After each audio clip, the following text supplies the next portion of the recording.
আপনি আশা করতে পারবেন না সব জায়গাতেই শুধু লবিবাজি হবে, তাহলে আপনি কি আশা করতে পারবেন? ঠিক বা যেটাই করুক না কেন সেটার জন্য বিচার মানে ডেটটা পিছিয়ে দেওয়া তো কোনো মানে হয় না। সাধারণ মানুষের কি বিশ্বাস এটা লাইভ প্রসিডিংয়ে সবাই সাধারণ মানুষ যে আজকের দিনে দাঁড়িয়ে সেই জায়গায় বসে আছে, আজকে তারা সবাই চাইছে বিচারের জন্য হাহাকার করছে। বিচারটা কি হাহাকার করার জায়গা? বিচার ব্যবস্থা কি আমরা হাহাকার? যে আমাদের সংবিধানের যে বিচার ব্যবস্থার রিফর্মস যদি আপনি না করেন কোনো অপরাধীকে ভয় দেখাতে পারবেন না। যতই আইন আনুন, ভারতীয় ন্যায় সংহিতাতেও বলা আছে যে তাকে ফাঁসি দিতে হবে। আরে আপনি প্রমাণ করবেন তারপরে তো ফাঁসি দেবেন, প্রমাণিত করতে পারবেন না আপনি, তাহলে আইনের যে ফাঁকগুলো ল্যাকিউনাগুলো সেইগুলোকে ব্যবহার করছে অপরাধীরা, ধর্ষক বাড়ছে, আরও বাড়বে, আরও নারী নির্যাতন বাড়বে, আরও নারীদেরকে মৃত্যুবরণ করতে হবে। কিচ্ছু হবে না এই দেশে যতক্ষণ না পর্যন্ত এই যে জুডিশিয়াল যে রিফর্মস সেটাকে পুরোপুরি পরিবর্তন করে নতুনভাবে এবং ভেতর থেকে লোকগুলোকে পুরোপুরি মানে বিচার করে সেগুলোকে সরানো হবে এবং রিমুভাল করে পরিষ্কার পরিচ্ছন্নভাবে প্রসেসটা হবে। ততদিন পর্যন্ত আপনি কিছু করতে পারবেন না। আমরা কিছু বলতে পারবো, আমরা আলটিমেটলি যতটুকু আমি হয়তো 1 2 10 জনের জন্য করতে পারবো আমি সেইটুকু করব। এর বাইরে আমাদের সামগ্রিক উন্নতি, সামগ্রিক ভারতবর্ষের যে উন্নতি সেটা কিন্তু হবে না। রাজ্য সরকারের কথা শুনছে কেন? মহামান্য সুপ্রিম কোর্ট তো আমাদের সবার বাঁচানোর জন্য, আজকে যদি তোমাকে একটা গুলি মারে আমাকে একটা গুলি মারে তাহলে আমরা বিচার ব্যবস্থার কাছে যাব না? আমরা বিচার প্রক্রিয়া আমরা আশা করতে পারি না? কিন্তু আসলে এটাই সত্যি, আমরা আশা করতে পারি না। ওই যে আমাদের যে চোখটা বন্ধ আমাদের বিচার প্রক্রিয়ার, কানটা বলে খোলা, কিন্তু আজকে হয়ে গিয়েছে আমাদের কানটা বন্ধ। বিচার ব্যবস্থা যাকে মনে করছে আমি তাকে শুনবো না, তুমি ভিকটিম, তুমি মাটিতে বসে খাও, তোমার কিছু নেই, I will not listen to you, আমি তোমার কথা শুনবো না। আমি শুধু চোখে দেখবো, চোখে আমি দেখবো কে সাদা কে কালো, কার পাওয়ার বেশি, কে বেশি মোটা, কে অনেক বেশি টাকা বোঝাই করে কোটি কোটি টাকার উকিল দাঁড় করাতে পারবে। নিশ্চয়ই ঠিক। আর আমাদের প্রফেশনে তো জানোই কোনো জুনিয়র লয়ারদেরকে তো অর্ধেক সময় জজ সাহেবরা শোনেনই না, শুনতেই চান না, একটা সামান্য মেনশনিং করতে গেলেও পাত্তাই দেয় না, কুকুর বিড়ালের মতন করে মানে তাদেরকে তাড়িয়ে দেয়। হ্যাঁ, তো সিনিয়র লয়ারদেরকে প্রাধান্য সবসময় বেশি। তাহলে কিসের জন্য আইনের চোখটা বাঁধা? যখন তুমি চোখে দেখে আইনে বিচার করবে না, তুমি সিনিয়রিটি দেখে কার কত ক্ষমতা লয়ারের, কে কত বড় লয়ার সেটা দেখে তুমি যদি বিচার করবে, তাহলে আইনের বিচার হচ্ছে নাকি মানুষের বিচার হচ্ছে? তাহলে বিচার ব্যবস্থা যে আমরা বলি চোখটা বাঁধা, কানে শুধু শুনি যাতে করে কোনো বায়াস না হয়, যাতে করে কোনো পক্ষপাত দুষ্ট না হয়, শুধু পক্ষপাত দুষ্টই হয়ে যাচ্ছে। ও আচ্ছা, আমি এটা হয়তো আপনারা জানেন কি না জানি না, আমার পেছনে রাজ্য সরকারের মানে যে দুর্নীতি, মানে শিক্ষামন্ত্রী পার্থ চট্টোপাধ্যায় যিনি এই মুহূর্তে জেলে আছেন, আমাদের মানে মদন মিত্র স্যার, এবং আমাদের হচ্ছে আপনার আরও আছেন, কি নাম বলবো, রাজীব কুমার আমলা, তাকে যে বাঁচিয়ে গেছেন ক্রমাগত রাজ্য সরকারের বিরুদ্ধে, মানে যে স্টেপসগুলো আছে সবসময় রাজ্য সরকারকে এবং রাজ্য সরকারের দুর্নীতি, এই দুর্নীতিপরায়ণ যে লোকগুলো, সেই যে লয়ার মানে বাঁচাচ্ছেন, সেই লয়ারকে আমার পিছনে কোর্ট বান্ধব হিসেবে লাগানো হয়েছে আমার মুখ বন্ধ করার জন্য। এর চেয়ে বড়, আমার থেকে বড় আর এক্সাম্পল মানে উদাহরণ আপনাদের সামনে এসে আর কে এনে দেবে যে আপনি বিচার ব্যবস্থার প্রতি কতটা বিশ্বাস রাখতে পারেন বা পারেন না? আমি কোর্টে ঢুকতেই পারছি না আমার মামলা মুভ করার জন্য। মামলা মুভ করতে গেলে আমার মুখ থেকে মাইক ছিনিয়ে নেওয়া হচ্ছে, আমাকে বলতেই দেওয়া হচ্ছে না, আমাকে এইভাবে থ্রেট করা হচ্ছে অন কোর্টে, মানে দিনের আলোয়। তাহলে আমি যদি কালো কোর্ট পরে এই অবস্থা হয়, আপনি ভাবতে পারছেন বাকি লোকেদের কি অবস্থা হতে পারে? এই কথাটা আমাকে আমার সবাই বলছে, বন্ধু বান্ধব ফ্যামিলির লোক সবাই বলছে যে আজকে আমার যদি এই অবস্থা হয় তাহলে বাকিদের কি অবস্থা, সেটা তো বোঝাই যাচ্ছে, খুবই খারাপ অবস্থা। তবুও আমরা আইনটা কিছুটা জানি বা আইনটা পড়েছি বলে হয়তো লড়াইটা চালিয়ে যেতে পারছি। সবার পক্ষে আপনি ভাবুন, তাহলে সবাইকে কি এখন চোর ডাকাত হতে হবে বেঁচে থাকার জন্য? সাধারণ মানুষ হিসেবে ইকুয়ালিটি মেনটেন করে কারোর বেঁচে থাকার অধিকার নেই? এই জিনিসটাকে প্রতিষ্ঠা করা তো আমরা চাইছি, কিন্তু অনেক ওপরে যে লোকগুলো আছে তাদেরকে কিছুটা অনেকটাই চেঞ্জ করতে হবে, রিফর্ম। আর আমি কোনো আশাও রাখছি না ব্যক্তিগতভাবে যে এটা আমাদের বিচার মানে কেউ কিছু পাবে, তার কারণ বিচার প্রক্রিয়া একটা জটিল ইকুয়েশন। এই জটিল ইকুয়েশন প্রথমত সাধারণ মানুষের মাথায় ঢোকে না, ঢোকার কথাও নয়। এটা আইনজীবীরা মোল্ড করেন এবং মোল্ড করতে পারেন, আইনটা নিয়ে খেলাটাই আইনজীবীদের কাজ, কিন্তু খেলাটা যেন এমন পর্যায়ে আমাদের না হয়ে যায় যে আমাদের ধর্ম বিরোধী হয়ে যায়। সেই খেলাটা আমরা এমন কোনো খেলা নিশ্চয়ই খেলবো না যেটাতে, অবশ্যই আমাদের এমন কোনো খেলা উচিত যাতে আমাদের দেশের এবং জনস্বার্থের উন্নতি হয়। এমন একটা খেলার জায়গায় চলে গেছে এবং কিছু মানুষের পয়সা কামানোর একটা মাধ্যম, মানে জুডিশিয়ারিকেও একটা জায়গা থেকে কন্ট্রোলড হতে হচ্ছে। এবং জুডিশিয়ারির পক্ষে তো সব এই তো তুমি যেটা বলছো কামদুনি বলো, হাঁসখালি বলো, বা আজকে আরজিকর মামলা বা আমাদের সন্দেশখালী, সমস্ত মামলার ক্ষেত্রে যেগুলো হচ্ছে এভিডেন্স তো ট্যাম্পার হচ্ছে। সন্দেশখালী মামলার ক্ষেত্রে আমরা জানি যারা নির্যাতিতা তাদের নামেই মিথ্যা কেস দেওয়া হয়েছে, হয়েছে এবং মিথ্যা কেস দিয়ে তারপরে তারা হাইকোর্ট থেকে কিছু নো কোয়ার্সিভ স্টেপস এগুলো পেয়েছেন। কিন্তু একটা তুমি বলো, সে না হয় সেই জায়গাটা রেখে না হয় সে দৌড়ে হাইকোর্টে আসতে পেরেছে।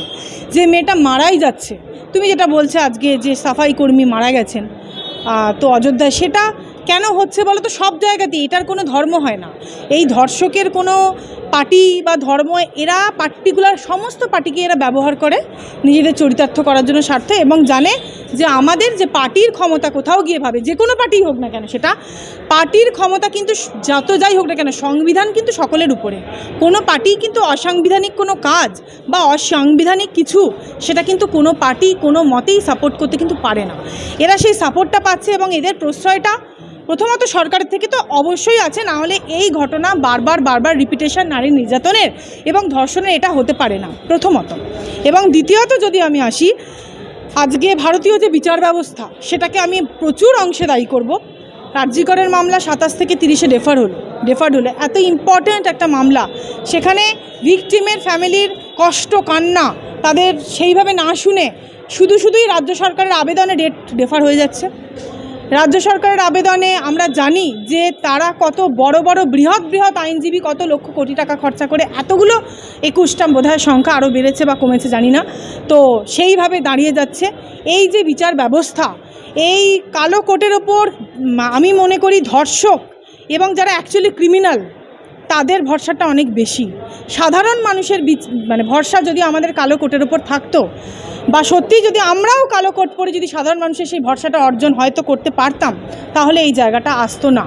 কালো কোট পরে মানুষ বেশি পয়সা রোজগার সেই দিকেই চলে যায়, পুরোপুরি তার ধর্মচ্যুতি ঘটে, ধার্মিক জায়গা থেকে সে সরে যায়। মানুষ যখন অর্থের লোভে, আমরা জানি আমাদের লোভ কাম এই যে ষড়রিপু এগুলোকে কন্ট্রোল করতে, এটা আমাদের ধর্মগ্রন্থে বারবার বলা আছে। কিন্তু আমাদের ধর্মগ্রন্থ আমরা অনুসরণ না করে আমরা গীতা পড়ছি না, আমরা শুধু আইনের বই পড়ছি। কোনটা পড়ছি? যেখানে আমরা ক্রিমিনালকে কিভাবে বাঁচাতে পারি সেই ফাঁকগুলো আমরা পড়ছি, মানে মিসইউজগুলো পড়ছি। তাই জন্য আইনের কোনো ব্যবহার হচ্ছে না, অপব্যবহার হচ্ছে। এবং কালো কোট পরিধানকারী এবং যারা পড়ে আছে তাদেরকে বেশিরভাগ ক্ষেত্রেই ব্যবহার করা হচ্ছে ধর্ষকদের মাথাগুলোকে বাঁচানোর জন্য, ক্রিমিনালদের মাথাগুলোকে বাঁচানোর জন্য, খুনিদের মাথাগুলোকে বাঁচানোর জন্য। এবং এই কালো কোট একাংশে দায়ী। এই কালো কোটের যে গুরুত্ব সেটা আমরা কোনোভাবেই অস্বীকার করতে পারি না। এই যে আমরা দেখতে পাচ্ছি যে রাম ভক্তি করার কোনো অসুবিধা নেই, কোনো সমস্যা নেই, কিন্তু তারা বলছে যে অযোধ্যায় রাম মন্দিরের প্যান প্রতিষ্ঠা হয়েছে, সারা ভারতবর্ষে আস্তে হবে। কিন্তু সেই রাম মন্দিরের প্যান প্রতিষ্ঠা হওয়ার 1 বছরের মধ্যে সেই রাম মন্দিরের এক সাফাই কর্মীকে, 20 বছরের তরুণীকে গণধর্ষণ করছে। কে করেছে গণধর্ষণ জানা গেছে? ইতিমধ্যে 8 জনকে গ্রেপ্তার করেছে প্রশাসন। অবশ্যই প্রশাসন গ্রেপ্তার করবে, কিন্তু কে করেছে? সেও কি মন্দিরের সঙ্গে যুক্ত?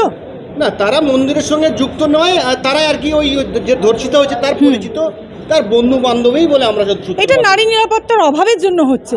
নারী নিরাপত্তার অভাব কখন হবে? মানুষ কখন সুযোগ পাবে? আমি আপনাকে আগের কনভারসেশনেই বললাম যে কালো কোটটাকে মানুষ জানে, আমি যদি আজকে 5 লাখ টাকা চুরি করে নিতে পারি বা 50 কোটি টাকা চুরি করে নিতে পারি, আমি ধর্ষণ করতেই পারি। আমি একটা ছোট মেয়ে যাকে দেখে আমার জিভের খুব লাল ঝরছে, তাকে আমি একটু ভোগ লালসার কারণে একটু না হয় মজা নিয়েই নিলাম, একটু না হয় ব্যবহার করেই নিলাম, আমি টাকা দিয়ে সেটা সেটেল করে নেব। কারণ মেয়েদেরকে আজকে পণ্য মনে করা হচ্ছে।